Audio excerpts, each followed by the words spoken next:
कांग्रेस का ही नुकसान करेगा यह शक्ति प्रदर्शन। राहुल गांधी से पूछताछ का विरोध गलत परंपरा की नींव डाल रहा। नमस्कार, आजाद सिपाही के खबर विशेष में आपका स्वागत है। मैं हूं राहुल सिंह। जब किसी व्यक्ति या परिवार का अहंकार टूटता है तो उसकी आवाज बहुत जोर से सुनाई देती है।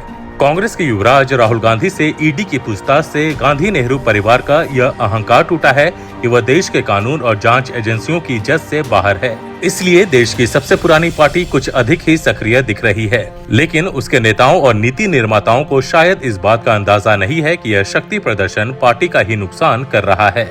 इतना ही नहीं, इस विरोध प्रदर्शन से एक गलत परंपरा की नींव पड़ रही है कि कोई भी जांच एजेंसी किसी राजनीतिक शख्सियत से पूछताछ नहीं कर सकती। यह दुनिया के सबसे लोकतांत्रिक देश की न्यायिक प्रणाली और शासन व्यवस्था की अवधारणा का घोर उल्लंघन है, जिसे कतई बर्दाश्त नहीं किया जा सकता।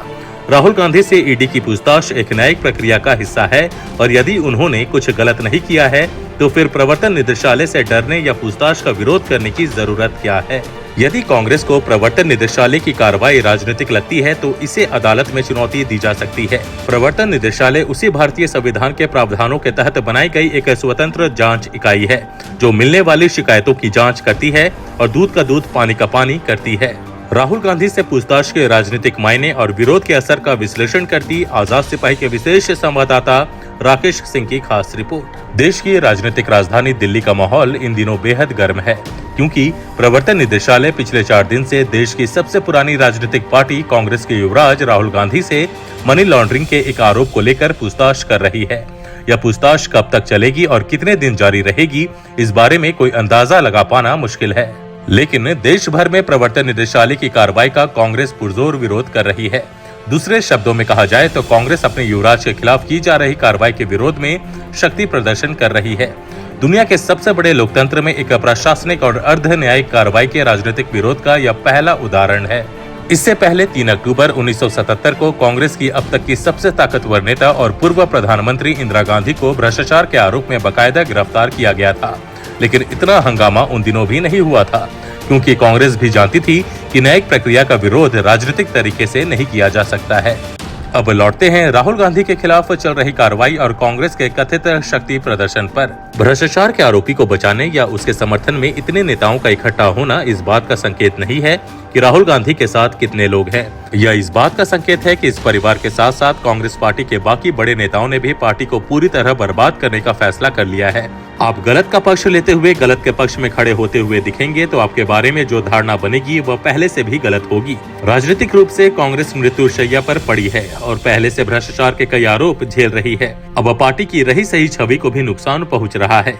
राहुल के खिलाफ कार्रवाई का कांग्रेस के नेता जिस तरह धरना प्रदर्शन और मार्च के जरिए विरोध कर रहे हैं, उससे लगता है कि पार्टी अपने नेता को कानून से ऊपर मान रही है।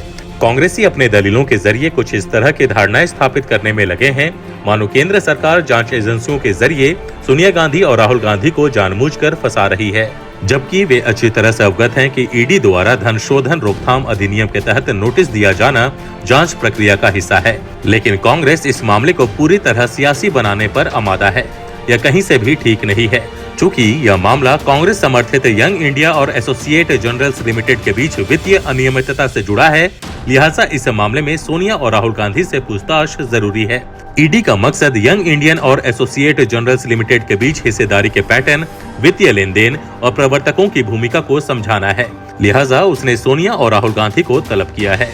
चूँकि यंग इंडियन के प्रवर्तकों और शेयर धारकों में इन्हें दोनों समेत कई कांग्रेसी नेताओं के नाम शामिल हैं। ऐसे में आवश्यक था कि दोनों बिना किसी हंगामे के ईडी के समक्ष पेश होकर अपना पक्ष रखते। आखिर सांच को आज क्या है? देश में जब सभी नागरिकों के लिए एक समान कानून है, एक तरह की जांच प्रक्रिया है, तो फिर सोनिया एवं राहुल गांधी इससे ऊपर कैसे हो सकते हैं? याद होगा, गत वर्ष पहले इस मामले में आरोपित सोनिया एवं राहुल गांधी को आयकर विभाग द्वारा भेजे गए नोटिस के मामले में उच्च न्यायालय से भी कोई राहत नहीं मिली थी। तब आयकर विभाग ने राहुल गांधी को वित्तीय वर्ष 2011-12 के पुनः मूल्यांकन का नोटिस भेजा था। आयकर विभाग ने पुनः मूल्यांकन करने का फैसला इसलिए लिया था क्योंकि राहुल गांधी ने जानकारी नहीं दी थी कि वह वर्ष 2010 में यंग इंडियन के निदेशक थे।